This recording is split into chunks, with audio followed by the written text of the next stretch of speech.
Hello guys, welcome to Tactics tutorial.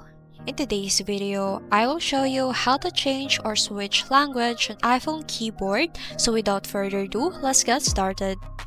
The first thing that you need to do is go to settings, and from there, go on general and click on keyboard. Now go to keyboard section, and then from there, click the add new keyboard.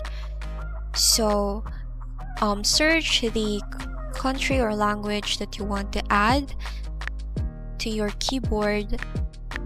So for example, I'm going to add Japanese, and then you need to choose the type of language that you want, and then click done. And then after that, as you can see, it already been added to our keyboard.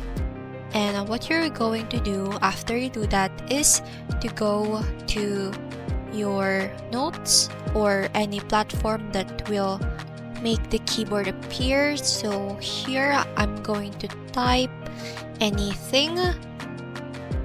So as you can see, the globe icon here on our keyboard, click that on.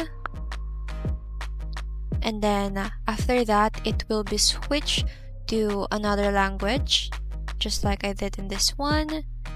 And then that's it guys. I hope that this video helps you, and if it ever did, don't forget to like, comment, share, and subscribe.